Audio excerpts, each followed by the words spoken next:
I've always wanted to make a comprehensive gold making guide. I constantly see questions from people who want to get into gold making but have no idea where to start.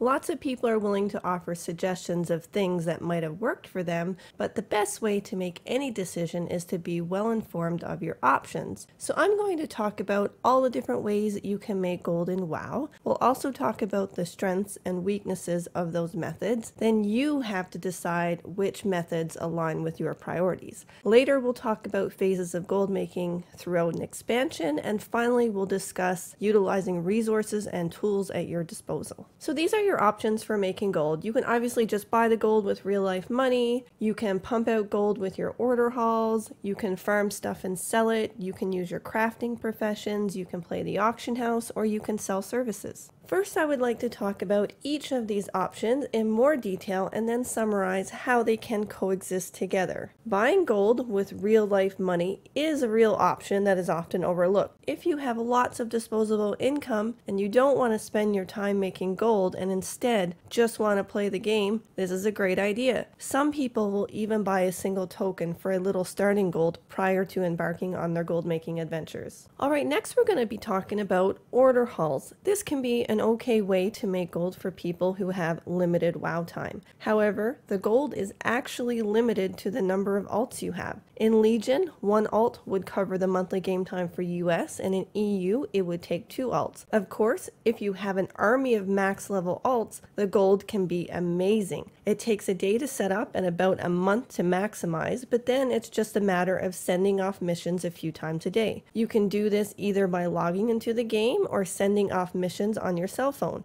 It only takes a few minutes a couple times a day. This is also a good method for people who just can't stand farming, crafting, or playing the auction house. This method can be used in combination with some of the others, but if you hate everything to do with order halls, then this method is probably not for you. So now it's time to talk about farming. Farming is a beast. It's such a broad topic. There's so much going on with farming. So you can farm things from current expansion or head back to old content stuff. Some things you farm in old content can be just as good, if not better, gold per hour than current content stuff. Things to farm include raw materials, transmog, pets, mounts, and so on. You generally want to farm a variety of things instead of the same thing over and over. Don't farm so much of something that you oversaturate the market. With that being said, you want to farm more of the stuff that does well for you, less of the stuff that doesn't. Exclusive raw gold farms, meaning farms where you are only getting raw gold and no other items, are currently a waste of your time.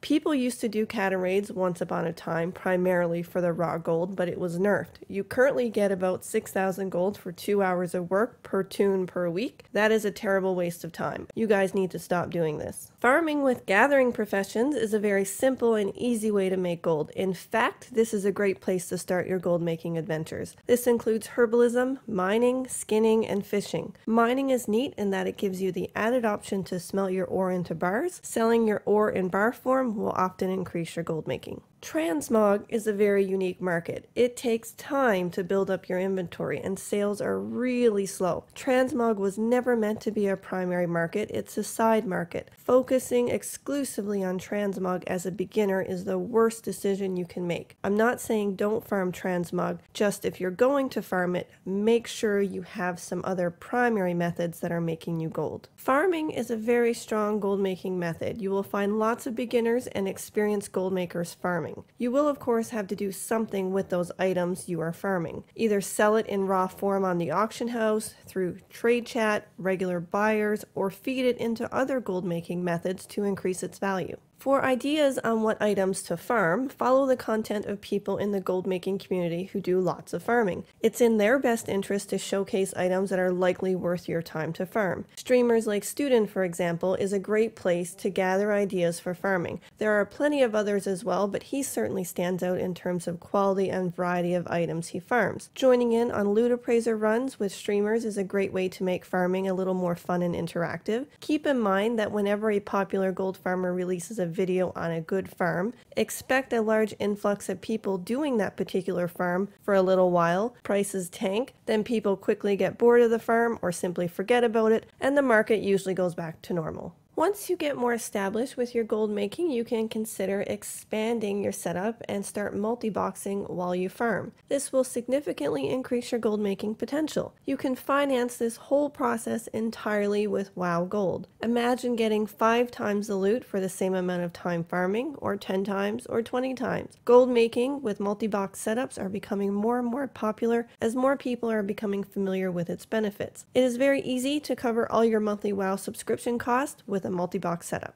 Now it's time to talk about crafting professions. This is a very strong gold making strategy. If you're interested in maximizing your gold with crafting professions, you will need to tackle the beast that is known as TSM. This add-on is a game changer for crafting professions. If you are not using TSM, you will always be a step behind and on a lower competitive playing field. Remember to utilize your whole profession to make gold. Don't make the mistake of just focusing on current content stuff. There is a lot of gold to be made from old content stuff, and yet so many people overlook it. Don't be one of those people. Of course, you are welcome to do whatever you want. It's your choice. But I'm coming from a perspective of assuming you want to maximize your gold making. So, what's the best profession for gold making? That question drives me absolutely insane. There is no superior gold making profession. There never was and there never will be. Some professions do very well in the beginning of an expansion. Others hold steady throughout. Some do better in some expansions, worse in others. Theoretically, if there were a best profession, then everyone would choose that profession. The market would saturate quickly and prices would plummet. Stop worrying about picking the wrong professions. You can make decent gold with all of them. Ideally, you will need to work towards having at least one of every profession for your gold making setup if you want to maximize your gold making with crafting. Many professions require items made by other professions, so being able to rely on yourself is awesome. Once that is accomplished, you can consider stacking other professions. Knowing which professions to stack will be obvious once you gain experience with crafting. Having lots of max level alts to cover all your professions will coexist very nicely with setting up order halls if interested. Now, towards the end of an expansion, when gold making gets stale and there's not a lot of stuff to do, it's a great opportunity to make your profession stronger, working on getting as many recipes as you can for your professions. There are add-ons and sites that will help you with this. Anyone making gold with crafting professions will have all of the trainer-trained recipes, but what can really put you ahead is taking some time to expand beyond just those basic recipes. Some recipes can be bought from the auction house, some simply at random vendors throughout the world, some require you to kill a specific mob, and some require rep grinds. Work on acquiring the easy ones first and leave the rep grinds for last as they take the longest. You don't need to necessarily get every single recipe, but the more you can craft, the more gold making potential you have. So now it's time to talk about playing the auction house. So you can deal in current expansion markets or old content stuff. You can really scale up your gold making to incredible levels by using the Trade Skill Master add-on. The sniping, searching, posting, and canceling features are far superior to any other gold making add-on. This method of gold making takes time to master. With experience comes efficiency. Expect to make mistakes in the beginning, learn from them. As time goes on, you will make less mistakes and start taking very calculated risk and reaping huge rewards. You are only limited by the amount of gold you have. The more gold you have, the more you can invest to turn into more gold. This is the bread and butter of gold making. You will find most of the richest and best goblins utilizing this method. If you are new to gold making, start testing the water with lower risk, lower value items, and don't throw all your eggs in one basket. Think about what items you imagine people would want and check resources like TSM or the Undermine Journal to see how the item has been selling for the last year on your server. Once you have a feel for the market value of an item, you will know when it's posted too cheap and you can grab it up and repost it at a higher price. Eventually, you will learn the ebb and flow of a lot of markets and come to anticipate what certain markets will do in the future. People who play the auction house generally spend most of their WoW time sitting at the auction house. This can involve simply just buying cheap items, like around 50 to 70% of market value, and then tossing them back on the auction house closer to 100% of market value. That is called flipping. Buying low and selling high is a relatively safe way to make gold once you know your markets. Selling at the right stack sizes is also important, and you don't always have to undercut the cheapest auction to sell your stuff. Imagine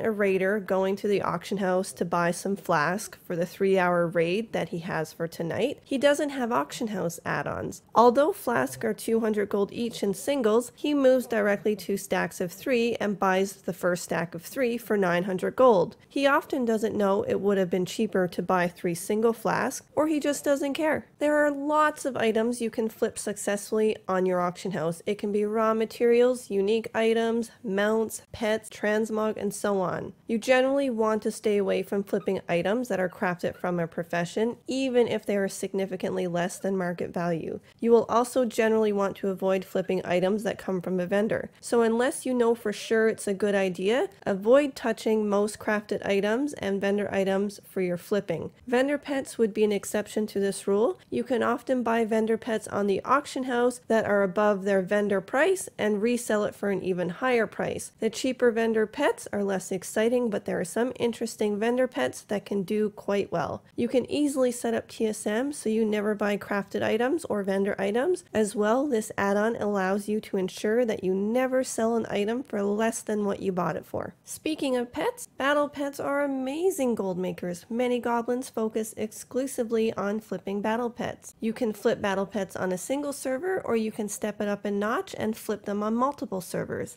Then you can start making enormous gold on multiple servers, multiplying your gold making potential. Battle pets are a great way to get started on multiple servers, as you can easily move battle pets around to any server you want through the caging system. There are plenty of wonderful resources out there to get you started with battle pets. Once again, TSM would be essential for maximizing your gold from flipping battle pets. Flipping current expansion high-end BOEs can be extremely lucrative and possibly one of the best gold making methods out there. You have to already have lots of gold to even be able to get involved in these markets. So this is not a market well suited for a beginner. This is more for an experienced goblin and a goal to work towards. Once you are able to get yourself in super expensive high demand markets, you will start cutting down on your lower efficiency gold making methods. You can also expand to flipping these BOEs on multiple servers and really excel at gold making. Ada is someone who has really mastered this technique. He has made enormous gold in Legion flipping the 101 and 110 BOEs on multiple servers, to the extent he had well over 300 million actual gold on hand, and that was last year. There's no telling how much gold this crazy dude has now.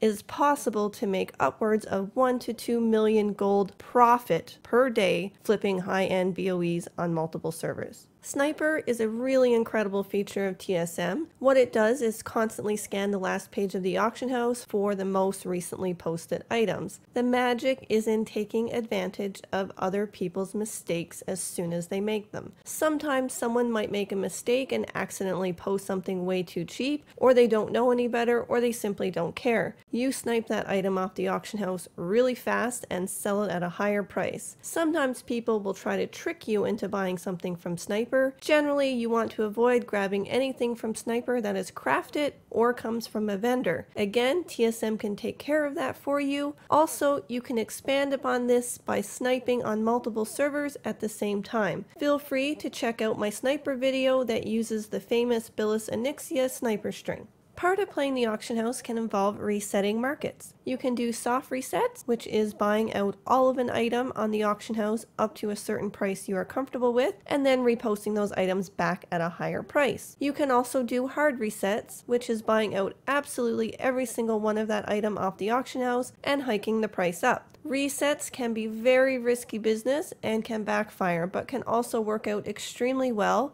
and have the plus of being a whole lot of fun. Heavily saturated items are generally not a good idea for hard resetting. You can sometimes get away with cautious soft resetting, but anytime you come across a market that is somewhat rare, difficult to get, time-gated, and desired by players, you need to keep an eye out for potential resetting. This is where the magic happens. If the reset will only cost cost a very little amount of gold, there is lower risk, and this could represent an opportunity. Rarer items are harder to replace in a short period of time, so you can sustain the reset for much longer and squeeze out more gold. If the reset will cost a very large amount of gold, don't do it unless you are extremely confident and comfortable with assuming a loss. And please don't bother doing any form of resets unless you have a window of time immediately after it to take advantage of it. Resetting, then posting and walking away is just making gold for your competitors. They will be happy to take advantage of your reset. So be prepared to fight for those reset profits with lots of undercutting until the market settles back to normal prices. Once you get really good at playing the auction house, it can easily become more lucrative than all the other gold making methods combined. A much smaller circle of goblins work on these levels. Now the final gold making method we're going to talk about is selling services. So if you have an exceptional skill or ability that is in high demand, you can make lots of gold from it. So that could involve selling PvP services. It could be as simple as just selling weekly arena wins. Obviously it's going to be a bit more lucrative if you're able to sell arena rating. Selling PvE services can also be amazing gold. Selling mythic carries only requires a small group of exceptional PvE players. Selling raid carries will require a larger group and take a bit more effort to organize, but still very, very lucrative. Higher end guilds typically will do this stuff once they have the content on farm, but it can also be a smaller group of friends who sell raid carries. This gold making method certainly comes with some risk, however, as selling in-game services for gold is not supported. This does not mean it's against the terms of service. It just means that if the transaction goes south, they will not be able to assist or help you resolve the dispute. The only transactions they officially support must be done through the auction house or trade window. So even if you very clearly state the terms of your gold for services transaction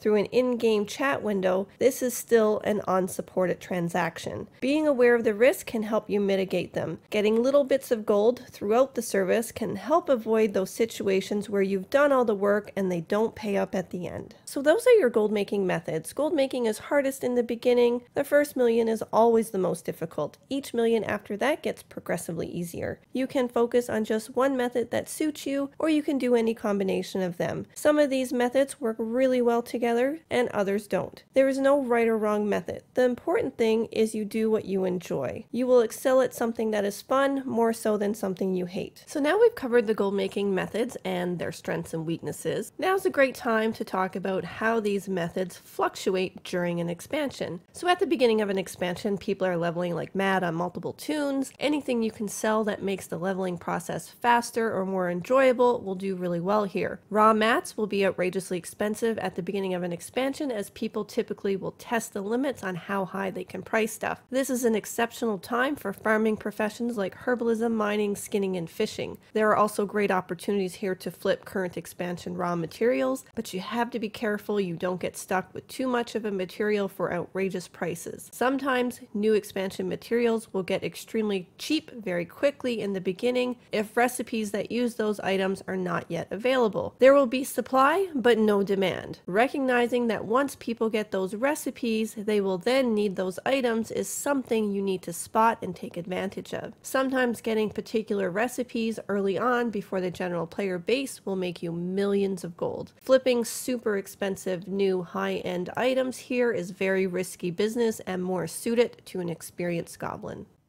Then there is a sort of coasting period where you finish off all of your alt leveling, get all your professions up to speed with the new content stuff. Some prices begin to stabilize to more reasonable values. Anything that helps prepare a raider for the upcoming raid will do well, which generally involves gear. Crafted gear and any BOE drops you can flip on the auction house are your focus here. You can get away with really greedy prices with hardcore raiders. Then you wait for the new raid and PvP season. This is when you start to do really well with selling consumables, gems, enchants, flasks, potions, and food. Current expansion crafted gear continues to do really well here, along with flipping high-level BOEs. This is targeting the more casual raiders who weren't required or pressured to maximize their gear immediately. There will definitely be a lot more buyers in this category, but you won't be able to be as greedy with these casuals. Expect lots of competition when there is a new raid or PvP season. That's where the goblins fight for their share. Then there is a stability phase where you make gold with various methods. This phase lasts a very long time and you can make gold with a good variety of all of the methods discussed earlier. New raid and PvP seasons will be dispersed throughout this stability phase, which will once again spike consumables. Keep an eye on raid schedules when they are being opened or unlocked so you know when these spikes will happen. You have to be careful to watch your inventory of high-level BOEs. As new raids come out, the older BOEs from the older raids become less valuable and you have to shift to flipping the newer BOEs. It's important to safely manage your BOE inventory to avoid those losses. This is best done with TSM.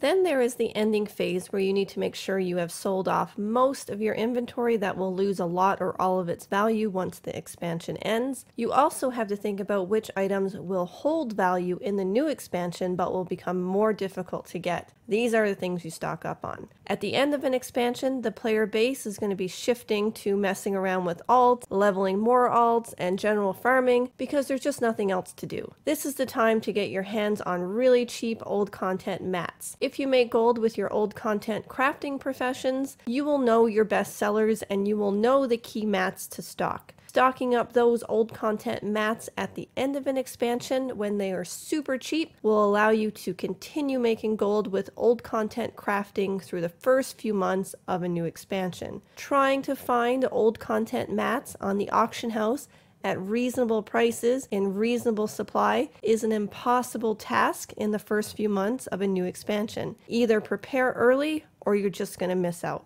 You also need to start stocking up on anything that makes the leveling process faster or more enjoyable. These items sell like hotcakes for the first few weeks of an expansion. Once people start getting the recipes for the consumables of the new expansion, this market will dry up quickly. The final thing I want to talk about is utilizing gold making resources and tools. The Gold Making Discord is your best one-stop shop for gold making help. It is also the official TSM help desk. It has over 20,000 members. It's a very friendly, helpful, and welcoming place. Following MMO Champion, Wowhead, and other similar sites to stay up to date with changes coming to the game and how that might impact gold making. Specifically, Gumdrops, who is part of the TSM team, writes a weekly gold making article on Wowhead that covers what has been going on in the gold making community over that week. This is a great resource for keeping up to date on gold making. The WoW Economy Reddit can be a decent place to get gold making information. There are lots of people asking questions and lots of valuable discussions, and sometimes people will post very detailed guides on a specific topic. There is never a shortage of people asking questions, but consider contributing some knowledge you may have on a particular gold making topic. You can also find a list of gold making bloggers, YouTubers, streamers on the sidebar. As a beginner, you can pick up a lot of useful gold making information following this kind of content. Eventually, your goal should be to get to a place where you can rely on yourself for your gold making strategies, get ahead of the curve so when guides and blogs go up telling you what to stock up on to prepare for the next expansion, you've already got it done because you already knew. Then you can take advantage of goblins who blindly rely on these types of guides. Suddenly, there are a bunch of goblins running to the auction house in a frenzy with a magical list of items to buy. You can go ahead and sell a bunch of it at jacked up prices because you know you have more than enough stuff already stocked for the new expansion. Spreadsheets are also very useful for a variety of gold making activities. There are lots of people in the gold making community who share this information for you to use. Sometimes you have to gather data to determine if something is profitable, to determine proc rates and those sorts of things, which have to be discovered by the community. Auction house add-ons will definitely make your gold making easier. There are some very strong opinions in the gold making community about the best gold making add-ons. I think it's becoming pretty well understood that Trade Skill Master is the gold standard. It excels at everything. Unfortunately, it has a bit of a learning curve, which does turn some people off. Add-ons like Auctioneer and Auctionator are much easier, have a lower barrier to entry, but they have significant limitations when compared to a powerhouse add-on like TSM. So do yourself a favor, take some time to learn TSM, you won't regret it. You can check out tradeskillmaster.com and theunderminejournal.com to get lots of valuable information about gold making items. You can check heat maps of your competitors and see when they're most active on the auction house with the Undermine Journal. So that's all I have for you in this video. I knew it would be a long one, but it's a culmination of all the things I have learned from exclusively making gold in Warcraft over a very long period of time. It's all the information I wish I had when I started gold making. It gives you an idea of areas where you can start and ideas on ways to evolve and grow your gold making. Thanks for watching. Until next time.